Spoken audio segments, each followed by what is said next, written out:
The Trump administration is keen to downplay America's not-so-subtle shift into authoritarianism. I encourage you to watch. We call it the Hate America rally that will happen Saturday.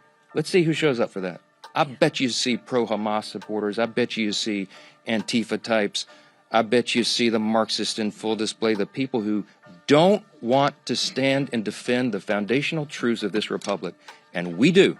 And that's what we're here doing every single day. And we'll continue to come in every morning and tell the American people the plain and simple facts, because the facts are going to win the day here. The American people are not stupid. Stephen, how concerned are you about violence in Portland? Because it's not good. As you know well, the situation there is not good on the ground.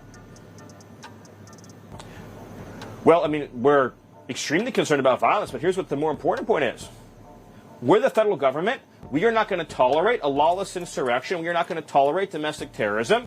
And we are going after the Antifa rioters, the insurrectionists, the violent assaulters. And we are not only going after them, we are going after their network. We are going after their funders. Every time we make an arrest, we are initiating an investigation into the entire domestic terrorist network. The president issued a national security presidential memorandum, an NSPM, making clear that it is the national security priority of United States law enforcement to dismantle, disrupt, defeat, and destroy these domestic terror networks. And that is exactly what is taking place. It is what we are doing. It is what will happen. What you might call the deep state, where they almost automatically assume that left-wing political violence is protected by the First Amendment and right-wing political violence is a crime. And you sort of see just that the basic muscle memory, the basic sort of apparatus of government is very, very primed at right-wing political violence. But the instinct is to almost say, well, no, that left-wing political violence, that's actually protected by the First Amendment. So no, political violence, wherever it comes from, is just not protected by the First Amendment. And because we have such a big problem with left-wing political violence, we have to train the investigatory and law enforcement powers of the government to focus on that particular problem. Now, I think Scott maybe has the most important part of this, because a lot of this is financial, right? If a brick gets thrown through a wall in a government building, who bought the brick? If somebody shows up and is a paid protester, but then that person goes and riots and commits an act of violence, who paid for it? If you have an application that's helping people hunt down or even avoid law enforcement officers, if you're helping immigrants avoid illegal immigrants avoid ICE enforcement, but you're helping people actually target the law enforcement officers who are trying to enforce our immigration laws, well, who's paying for the hosting there? Who's paying for the programming? There's an entire financial element of this, but we really have to retrain the entire government to focus on this left-wing violence problem. We're doing it. It's going to go a little bit more slowly than we'd like, but we are doing it. You've been talking a lot about this online. You've got a great article up on your Substack about it. It hasn't been widely discussed. Tell us a little bit about why you think this order is so important. Well, I think it just sounds so surreal and over the top that it has been written off as just another one of Trump's crazy things that he says, of which he has said many in his executive orders. There are over 200 now. And unfortunately, it got misreported by outlets that should know better. I saw C-SPAN was calling this an executive order. It is not that. It is one of just 7 that exist this term of what are called presidential national security memoranda. And what those do, unlike executive orders, which tend to be a little bit more narrowly focused, I'm not saying they're insignificant, but they're more about the day-to-day of government. Just to give you one example, an executive order that he released instructed the federal government to remove references to transgender ideology from websites and things. But in the case of presidential national security memoranda, this is like a sweeping, overarching, just like strategy. This is what we're going to be focused on for the next 3 years. And what this memoranda instructed, sometimes they're classified. This is the 7th one this year. And so number 6 is classified. We don't know what's in it. Fortunately, for whatever reason, the administration chose to release this one. And basically, it tells the whole of federal law enforcement to focus on, as you said, this scourge of they say radical violence and thing. And so the question is, what does that mean? So when you approach something from a counterterror framework, unlike traditional crime fighting, which is some crime has been committed, and then you go collect evidence, you present it to a court and try to make your case that this person is guilty of it, and then the jury decides. Counterterrorism tries to preempt crime, and this memorandum makes that very clear. At one point, it says it says something like prevent these crimes before they've taken place. And so that's characteristic of counterterrorism, but in a sense, it's like pre-crime, because how do you how do you charge a crime that hasn't occurred yet? Well, you've got to look for what are called indicators. And this memorandum, I encourage people to go and actually look at the document, because so much what I'm saying here is directly quoted from it. I know it sounds crazy, but I'm not paraphrasing.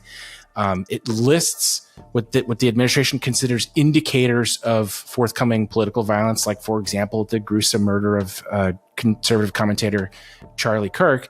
It says, here are the list of these indicators.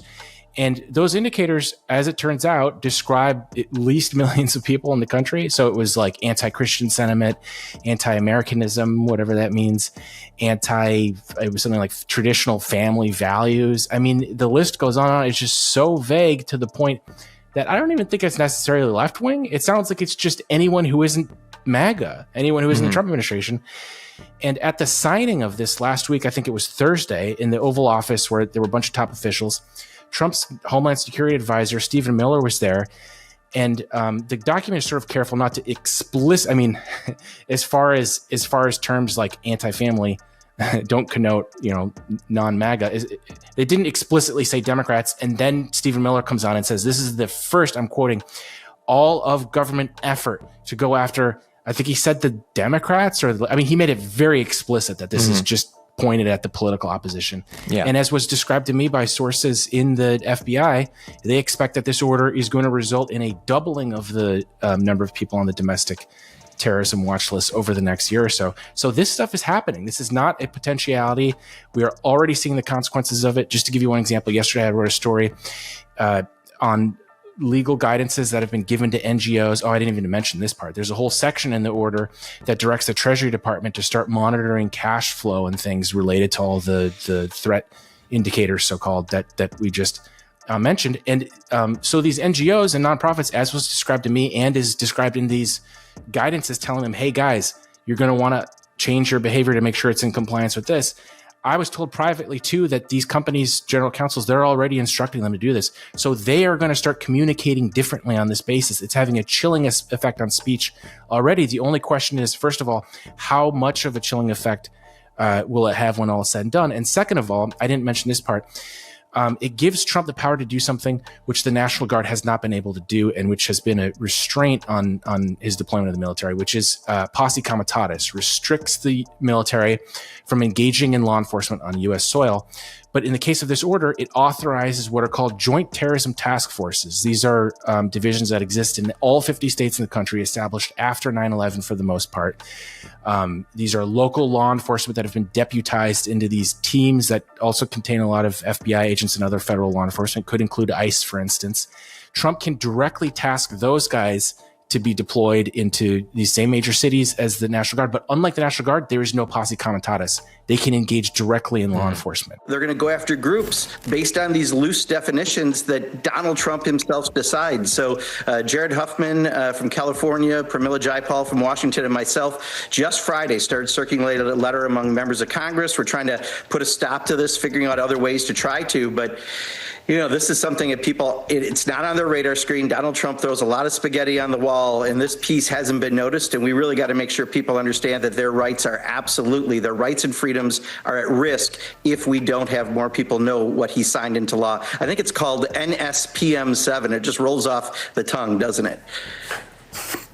No, you're exactly right. And I don't think enough people have talked about it on air, in the paper, and I hope more people do. National Security Presidential Memorandum 7, or NSPM 7, marks a terrifying and largely unpublicized shift in Donald Trump's efforts to criminalize dissent. The trajectory leading to NSPM 7 didn't emerge in just like some vacuum. In recent years, advocacy for Palestinian human rights has been increasingly smeared as terrorism or material support for terrorism. Students and professors and community organizers calling for a ceasefire or criticizing Israeli policy have faced investigations, job loss, donor blacklists, and even congressional inquiries. What began as the stigmatizing of pro-Palestinian voices has metastasized into a situation where all left-leaning or dissenting political expression can be cast as some sort of grave security threat. The Patriot Act paved the way for mass surveillance of U.S. citizens, and now NSPM 7 fully criminalized dissent of thought as well as action.